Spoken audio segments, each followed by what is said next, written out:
Operation बसेरा part 2 के तहत शनिवार को मुजफ्फरपुर शहर के नगर भवन सभागार में समारोह आयोजित कर 454 भूमिहीन परिवारों के बीच भूमि सुधार एवं राजस्व मंत्री आलोक मेहता के द्वारा बासगीत पर्चा पर वितरण किया गया। इस दौरान जिलाधिकारी प्रणव कुमार, एडीएम वरीय उप समाहर्ता मौजूद रहे। भूमि सुधार एवं राजस्व मंत्री आलोक मेहता ने कहा कि मुजफ्फरपुर के 16 प्रखंडों की 454 भूमिहीन परिवारों को घर बनाने के लिए पर्चा दिया गया है। जमीन उपलब्ध होने के बाद उन्हें घर बनाने के लिए राशि भी मुहैया कराई जाएगी। उन्होंने कहा कि सरकार की सोच है कि सभी लोगों को रहने के लिए आवास जरूरी है। ऐसे लोगों को चिन्हित कर जमीन उपलब्ध कराया जा रहा है। सरकार की यह मंशा है कि 2024 से 25 तक बिहार में कोई भी भूमिहीन ना रहे। इसके लिए ऑपरेशन बसेरा के तहत भूमिहीनों का सर्वे किया जा रहा है। अब तक के सर्वे में 1,10,000 परिवार भूमिहीन मिले हैं, जिन्हें जल्द ही बासगीत पर्चा दिया जाएगा। ऑपरेशन बसेरा पार्ट 2 बिहार सरकार की एक महत्वाकांक्षी योजना, जो ऑपरेशन बसेरा पार्ट 1 में भूमिहीनों को, वास रहित भूमिहीनों को जो सुटेबल कैटेगरी के हैं उनको पर्चा दिया गया। ऑपरेशन बसेरा 2 शुरू है और इसके तहत व्यापक स्तर पर हर हलके में जो भी वास रहित भूमिहीन हैं उनकी खोज हो रही है। वहाँ के हल्का कर्मचारी के माध्यम से और ऐप के माध्यम से सरकार के डेटा बैंक में उसको अपलोड किया जा रहा है।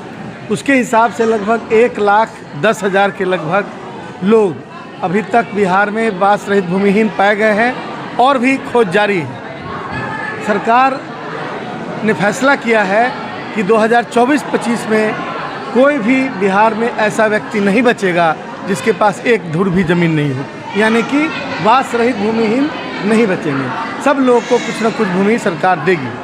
उसी अभियान के तहत मुजफ्फरपुर के इस हॉल में, टाउन हॉल में लगभग 454 लोगों को विभिन्न अंचलों से आए हुए वास रहित भूमिहीनों को आज पर्चा का वितरण किया गया जिला पदाधिकारी जी की अध्यक्षता में। और यह नेक कार्य लगातार विभिन्न जिलों में हो रहा है और इस तरह से हम उस डाटा को, जो डाटा एक मतलब मैं समझता हूं कि वास रहित भूमिहीन होने का जो दर्द है, उस दर्द को अपने आप को उस जगह पर रख कर देखने से उसका अंदाज़ा लगता है। मैं समझता हूं कि एक बहुत ही संतोष का कार्य हुआ और सरकार की इस माननीय नीतीश कुमार जी और तेजस्वी प्रसाद यादव जी के नेतृत्व में इस कार्य को पूरे बिहार में किया जा रहा है। उनको बहुत बहुत साधुवाद हम देते हैं। म्यूटेशन को लेकर के लगातार शिकायतें आ रही है, कुछ सुधार नहीं हो रहा है।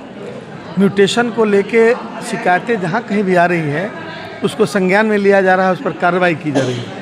लेकिन जो व्यवस्था बनाई गई है उसमें म्यूटेशन में कोई शिकायत नहीं आनी चाहिए।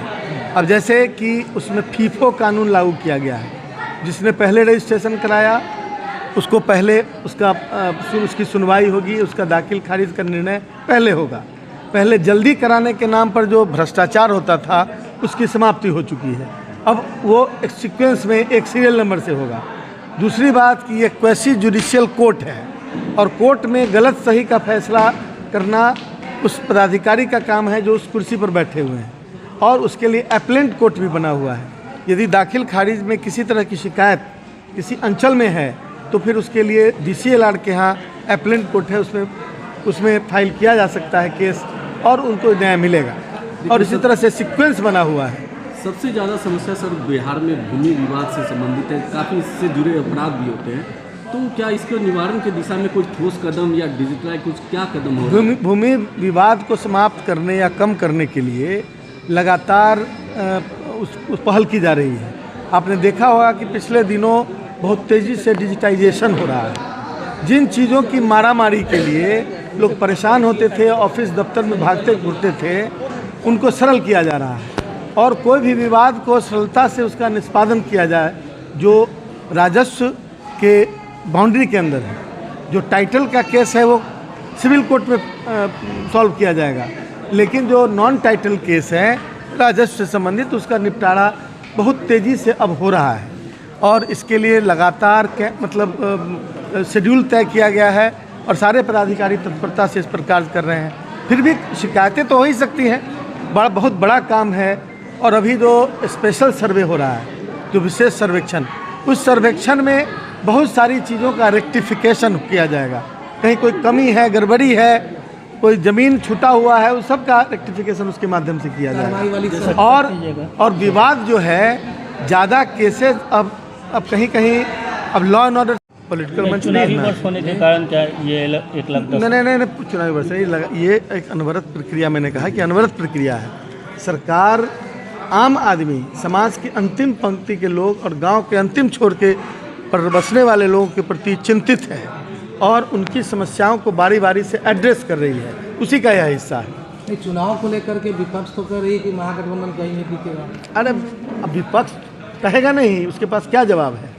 होठ सूखे हुए हैं, गला मतलब सूखा हुआ है उन लोगों का। उनको लग रहा है कि महागठबंधन जब सचमुच लड़ लेगा तो फिर वो कहीं नहीं रहेंगे। न लड़ने देने का भी प्रयास हो रहा है, इसमें तोड़ फोड़ करने की कोशिश की जा रही है, अपने में मिलाने की क्या संभावना? उनके सारे प्रयास विफल होंगे।